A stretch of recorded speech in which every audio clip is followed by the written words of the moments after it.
ಸ್ವಾತಂತ್ರ್ಯ ಉದ್ಯಾನವನದ ಆವರಣದಲ್ಲಿ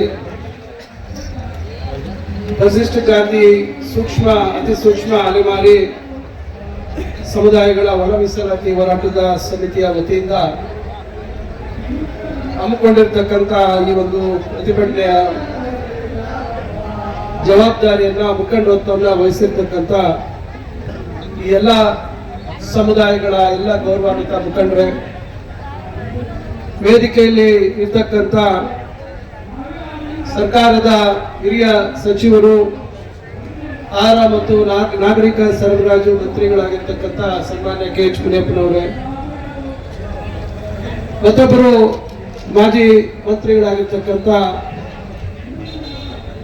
ಆತ್ಮೀಯರಾಗಿರ್ತಕ್ಕಂಥ H ಆಂಜನೇಯನವರೇ, ಶಾಸಕ ಮಿತ್ರರಾಗಿರ್ತಕ್ಕಂಥ ಬಸಂತಪ್ಪನವರೇ, ಮಾಜಿ ಲೋಕಸಭಾ ಸದಸ್ಯರಾಗಿರ್ತಕ್ಕಂಥ ಆತ್ಮೀಯರಾಗಿರ್ತಕ್ಕಂಥ ಚಂದ್ರಪ್ಪನವರೇ,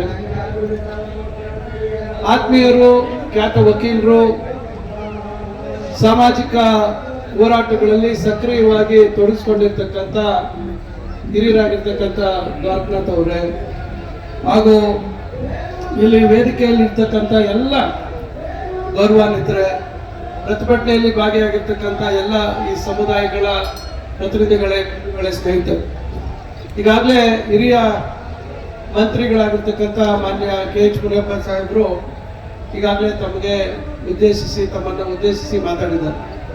ಈಗಾಗಲೇ ತಮ್ಮ ಮುಖಂಡರು ಹೇಳಿದಾಗೆ ಬೆಳಗಾವಿಯಲ್ಲಿ ನಾನೇ ಬಂದು ತಮ್ಮ ಪ್ರತಿಭಟನೆಯ ಒಂದು ವೇದಿಕೆಯಲ್ಲಿ ಬಂದು ತಮ್ಮ ಮನವಿಯನ್ನು ಸ್ವೀಕಾರ ಮಾಡಿ ಮುಖ್ಯಮಂತ್ರಿಗಳ ಜೊತೆ ಸಭೆಯನ್ನು ಏರ್ಪಡಿಸುವಂತ ಒಂದು ಪ್ರಯತ್ನವನ್ನು ಮಾಡ್ತೀನಿ ಅಂತಕ್ಕಂಥ ಮಾತನ್ನು ಹೇಳಿದ್ರು. ಆದರೆ ನಿರಂತರವಾಗಿ ಈ ಹೋರಾಟಗಳು, ಈ ಸಮಸ್ಯೆಗಳ ಬಗ್ಗೆ ಸಂಪೂರ್ಣವಾಗಿ ನಮಗೆಲ್ರಿಗೂ ಮಾಹಿತಿ ಇದೆ. ತಾವು ಏನು ಬೇಡಿಕೆ ಇಟ್ಟಿದ್ದೀರಾ ಅದ್ರ ಬಗ್ಗೆ ಯಾರೂ ಅದ್ರ ಬಗ್ಗೆ ತಕರಾರು ತೆಗಿತಕ್ಕಂಥ ಪ್ರಶ್ನೆ ಇಲ್ಲ.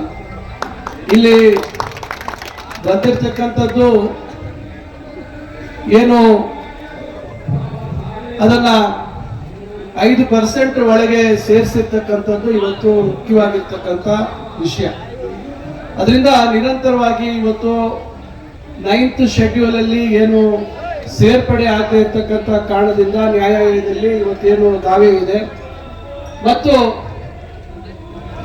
ಇದರ ಸಾಧಕ ಬಾಧಕಗಳ ಬಗ್ಗೆ ಬಹಳಷ್ಟು ಸುದೀರ್ಘವಾಗಿ ಚರ್ಚೆ ಆಗಬೇಕು ಅಂತಕ್ಕಂಥ ದೃಷ್ಟಿಯಿಂದ ಮಾನ್ಯ ಮುಖ್ಯಮಂತ್ರಿಗಳು ವಿಶೇಷ ಸಚಿವ ಸಂಪುಟವನ್ನ ನಾಳೆ ಬೆಳಗ್ಗೆ ಕರೆದಿದ್ದಾರೆ. ಯಾವುದೇ ವಿಚಾರದ ಬಗ್ಗೆ ಚರ್ಚೆ ಇಲ್ಲ.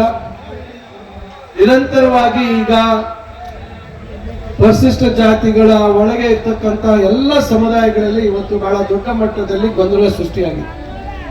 ಎಲ್ಲರೂ ತಮ್ಮದೇ ಆದಂತ ಹಕ್ಕೊತ್ತಾಯವನ್ನ ಮಾಡ್ತಕ್ಕಂಥದ್ದನ್ನ ನಾವು ನೋಡ್ತಾ ಇದ್ದೀವಿ.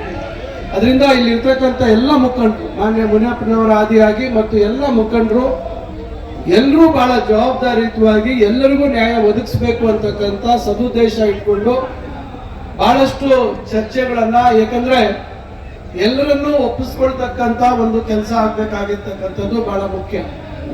ನಾಳೆ ಯಾರು ಅಸಮಾಧಾನ ಪಟ್ಟು ತೆಗೆದುಕೊಂಡಂತ ತೀರ್ಮಾನದ ವಿರುದ್ಧವಾಗಿ ಮತ್ತೆ ನ್ಯಾಯಾಲಯಕ್ಕೆ ಹೋಗುವಂಥದ್ದು ಮತ್ತು ಇದೆಲ್ಲ ಪ್ರಕ್ರಿಯೆಗಳು ತಡೆ ಆಗ್ತಕ್ಕಂಥದ್ದಕ್ಕೆ ಅವಕಾಶ ಆಗಬಾರ್ದು ಅಂತಕ್ಕಂಥ ನಿಟ್ಟಿನಲ್ಲಿ ಇವತ್ತು ಸರ್ಕಾರದಲ್ಲಿ ಮತ್ತು ಪಕ್ಷದಲ್ಲೂ ಕೂಡ ಬಹಳಷ್ಟು ಇದರ ಸಮಸ್ಯೆಯ ಬಗ್ಗೆ ಚರ್ಚೆಯಾಗಿ ಇದಕ್ಕೆ ನಾವು ಬಹಳ ಜವಾಬ್ದಾರಿಯುತವಾದಂಥ ತೀರ್ಮಾನ ಮಾಡಬೇಕು ಅಂತಕ್ಕಂಥದ್ದು ಆಗಲೇ ತೀರ್ಮಾನ ಆಗಿದೆ. ಆ ಕಾರಣಕ್ಕಾಗಿ ನಾಳೆ ಬೆಳಗ್ಗೆಯಿಂದನೂ ಸಂಜೆ ಎಷ್ಟೊತ್ತಾಗಲಿ ಆ ಒಂದು ಚರ್ಚೆಗಳು ಆಗಬೇಕು ಮತ್ತು ಎಲ್ಲರೂ ಸಹಮತಕ್ಕೆ ಬರಬೇಕು.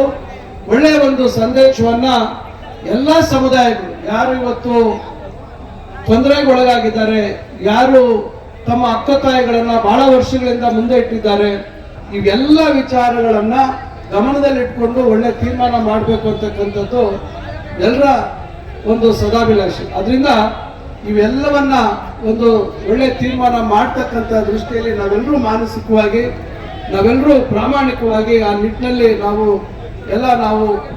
ಬದ್ಧವಾಗಿದ್ದೀವಿ ಅಂತಕ್ಕಂಥ ಮಾತನ್ನು ನಾನು ಈ ಸಂದರ್ಭದಲ್ಲಿ ತಮಗೆಲ್ಲರಿಗೂ ಹೇಳಲಿಕ್ಕೆ ಬಯಸ್ತೇನೆ. ಅದರಿಂದ ತಮ್ಮ ಹೋರಾಟ ಇವತ್ತು ಎಲ್ರಿಗೂ ಗೊತ್ತಿದೆ. ಇವತ್ತು ಮಗು ಹತ್ತಿರ ಮಾತ್ರ ತಾಯಿ ಏನಾದರೂ ಊಟ ಕೊಡೋದಕ್ಕೆ ಸಾಧ್ಯ ಇದೆ. ಅದರಿಂದ ಇದು ಬರೀ ಒಂದು ಸಮುದಾಯಕ್ಕೆ ಸೀಮಿತವಾಗಿರ್ತಕ್ಕಂಥ ವಿಷಯ ಅಲ್ಲ. ಎಲ್ಲರಿಗೂ ಇವತ್ತು ಯಾರಿಗೇ ಆಗಲಿ ತೊಂದರೆ ಆದಂತ ಸಂದರ್ಭದಲ್ಲಿ ಅವರು ಮುಂದೆ ಬಂದು ನನಗೆ ತೊಂದರೆ ಆಗಿದೆ ಅಂತ ಹೇಳಿದಂತ ಸಂದರ್ಭದಲ್ಲೇ ಇವತ್ತು ವ್ಯವಸ್ಥೆಯಲ್ಲಿ ಅದಕ್ಕೆ ಪರಿಹಾರ ಕಂಡುಕೊಳ್ತಕ್ಕಂಥ ಪರಿಸ್ಥಿತಿಯಲ್ಲಿ ನಾವೆಲ್ಲರೂ ಇವತ್ತು ಇದ್ದೇವೆ. ಅದರಿಂದ ಇವತ್ತು ತಮ್ಮ ಬೇಡಿಕೆ ನ್ಯಾಯಸಮ್ಮತವಾಗಿದೆ ಅಂತಕ್ಕಂಥದ್ದು ನಮಗೆಲ್ಲರಿಗೂ ತಿಳಿದಿರ್ತಕ್ಕಂಥ ವಿಚಾರ. ಅದರಿಂದ ಖಂಡಿತ ನಾಳೆ ನಮ್ಮ ಹಿರಿಯ ನಾಯಕರ ಎಲ್ಲರ ಒಂದು ಸಮ್ಮುಖದಲ್ಲಿ ಅವರ ಸಹಕಾರದೊಂದಿಗೆ ನಾವು ಈ ಸಮಸ್ಯೆಗೆ ಪರಿಹಾರ ಕಂಡುಕೊಳ್ತೀವಿ ಅಂತಕ್ಕಂಥ ವಿಶ್ವಾಸ ನನಗಿದೆ. ಅದರಿಂದ ತಾವೆಲ್ಲರೂ ಏನಿವತ್ತು ಬಹಳ ಹೆಚ್ಚಿನ ಸಂಖ್ಯೆಯಲ್ಲಿ ಬಂದು ತಮ್ಮ ಅಕ್ಕನ ಇಲ್ಲಿ ಮಂಡಿಸ್ತಕ್ಕಂಥ ಒಂದು ಕೆಲಸ ಮಾಡಿದ್ದೀರಾ. ಖಂಡಿತ ನಾನು ಈ ಸಂದರ್ಭದಲ್ಲಿ ತಮ್ಗೆಲ್ರಿಗೂ ಅಭಿನಂದನೆ ಸಲ್ಲಿಸ್ತೇನೆ. ಯಾಕಂದ್ರೆ ಸಮಾಜದಲ್ಲಿ ನಾವೆಲ್ಲರೂ ನಮ್ಮ ಹಕ್ಕನ್ನ ಪಡಿತಕ್ಕಂಥ ಆ ಒಂದು ಆತ್ಮಸ್ಥೈರ್ಯ ಮತ್ತು ಧೈರ್ಯವನ್ನ ಪ್ರದರ್ಶನ ಮಾಡಿದಾಗ ಮಾತ್ರ ನಮಗೆ ಅದರಿಂದ ನಮಗೆ ಲಾಭ ಆಗ್ತಕ್ಕಂಥದ್ದು ಅಥವಾ ನಮ್ಮ ನ್ಯಾಯಯುತವಾದಂಥ ಬೇಡಿಕೆ ಈಡೇರಿಸ್ತಕ್ಕಂಥದ್ದಾಗುತ್ತೆ. ಅದರಿಂದ ನಾನು ಮತ್ತೊಮ್ಮೆ ಇವತ್ತು ಏನು ಮತ್ತೆ ತಮ್ಮ ಮುಂದೆ ಬರುವಂತ ಒಂದು ಅವಕಾಶ ಬಂದಿದೆ. ಬಹುಶಃ ನಾನು ನಿರೀಕ್ಷೆ ಮಾಡಿರಲಿಲ್ಲ ಮತ್ತೆ ನಾನೇ ತಮ್ಮ ಒಂದು ವೇದಿಕೆಗೆ ಬರಬೇಕು ಅಂತಕ್ಕಂಥದ್ದು. ನಾನೀಗ ಸ್ವಲ್ಪ ಹೊತ್ತು ಕಾದೆ. ಮೊನ್ನೆ ಮುಖ್ಯಮಂತ್ರಿಗಳು ವಿಧಾನ ಪರಿಷತ್ತಲ್ಲಿ ಇನ್ನ ಸುದೀರ್ಘವಾದಂತ ಉತ್ತರ ಕೊಡ್ತಾ ಇದ್ದಾರೆ. ನಾನು ಅದಕ್ಕೆ ಸ್ವಲ್ಪ ತಡ ಆಯ್ತು, ಮತ್ತೊಂದ್ಸತಿ ಮಾತಾಡಿಕೊಂಡು ಬರೋಣ ಅಂತಕ್ಕಂಥದ್ದು ನೋಡಿದೆ. ಆದ್ರೆ ಇಟ್ಬಿಟ್ಟಿದ್ದಾರೆ.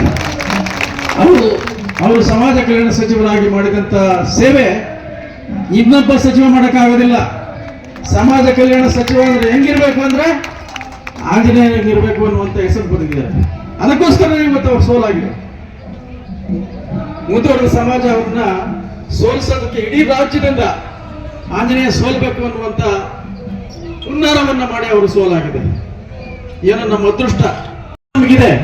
ನಾವು ಹಳ್ಳಿಗಾಡಿಂದ ಬಂದಂತ ಜನ ಸುಡುಗಾಡಿಸಿದ್ರೇನು ಭಿಕ್ಷುಕರೇನು ಸುಡುಗಾಡಿಸಿದ್ರು ಪಾಪ ವಿಭೂತಿ ಹಚ್ಕೊಂಡು ವ್ಯಾಪಾರವಾಗ. ಅಂತಹ ಜನದ ವಿಚಾರವಾಗಿ ನಾವು ಮಾದಿಗ ಸಮುದಾಯ ನಿಮ್ಮ ಜೊತೆಯಲ್ಲಿ ಇದ್ದೇವೆ. ನೀವು ನಮ್ಮ ಜೊತೆಲಿರಿ, ನಾವೆಲ್ಲ ಅಣ್ಣ ತಮ್ಮಗಳು.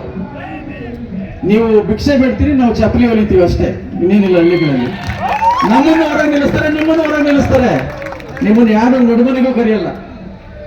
ಬೇರೆ ಜನಾಂಗದವರು ನಡುಮನಿಗರು ಕರೀತಾರೆ, ನಮ್ಮನ್ನು ಚಪ್ಪಲಿ ಬಿಡೋ ಜಾಗದಲ್ಲಿ ನಿಲ್ಲಿಸ್ತಾರೆ. ಅದು ನೋವು ನಮಗಿದೆ. ಆದ್ರಿಂದ ಮುನಿಯಪ್ಪ ಸಾಹೇಬರು ಈ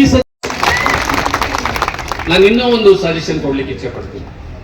ಟೆಕ್ನಿಕಲಿ ಇದು ಕೊಡಕ್ ಆಗಲ್ಲ ಅಂತ ಹೇಳಿದ್ದು ಅಂತಂದ್ರೆ ಅದು ನಿಮ್ಮಿಂದಲೇ ಒಂದು ಆರಂಭ ಆಗ್ಬೋದಾ?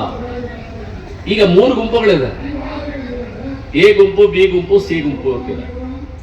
ಎ ಗುಂಪಿನವ್ರು ನೀವೇ ನಮ್ಗೆ 40% ನಮ್ಮಲ್ಲಿ ಕೊಟ್ಬಿಡಿ ಅಂತ ಕೇಂದ್ರ ಸರ್ಕಾರ ಕಳಿಸಿದ್ರೆ ಅಲ್ಲಿ ನಾವು ಏನಾದ್ರೂ ಹೋರಾಟ ಮಾಡ್ಕೊಂಡು 3rd ಶೆಡ್ಯೂಲ್ ಅಲ್ಲಿ ನಮ್ಮನ್ನು ಹಾಕಿಸ್ಕೊಳ್ತೀವಿ. ಇದು ಒಂದು ಅವಕಾಶ ನಿಮ್ಮ ಮುಂದ್ಗಡೆ. ಈ 3 ಅವಕಾಶಗಳನ್ನ ನೀವು ಪರಿಗಣಿಸಬೇಕು ಅಂತ ನಾನಿಲ್ಲಿ ಅವ್ರನ್ನ ಅತ್ಯಂತ ಕಳಕಳಿಯಿಂದ ನಾನು ವಿನಂತಿಸ್ತಾ ಇದ್ದೀನಿ. ಯಾಕಂದ್ರೆ 3 ಜನ ಬಹಳ ಆಪ್ತರಷ್ಟೇ ಅಲ್ಲ, ಅವರು ಬಹಳ ಆತ್ಮೀಯರು ಮತ್ತು ಹೃದಯದಿಂದ ಅವರು ಎಲ್ಲವನ್ನೂ ಕೂಡ ಪ್ರಯತ್ನಿಸುವಂಥವ್ರು. ಬೆದಲಿನಿಂದ ಅಲ್ಲ, ಹೃದಯದಿಂದ ಮಾಡುವಂಥವ್ರು. ಅವ್ರಿಗೆ ಯಾವುದೇ ನೋವು ಗೊತ್ತಿದೆ. ಯಾಕಂದ್ರೆ ಆ ನೋವನ್ನ ಇವರು ಅನುಭವಿಸಿ ಆ ದಾರಿಯಲ್ಲೇ ಬಂದವರು. ಆದ್ರಿಂದ ನಿಮ್ಮ ನೋವು ಅವ್ರಿಗೂ ಗೊತ್ತಿದೆ. ಹಾಗಾಗಿ ನಿಮ್ಮನ್ನ ನಾನು ರಿಕ್ವೆಸ್ಟ್ ಮಾಡ್ಕೊಳ್ತಾ ಇದ್ದೀನಿ, ಇದ್ರಲ್ಲಿ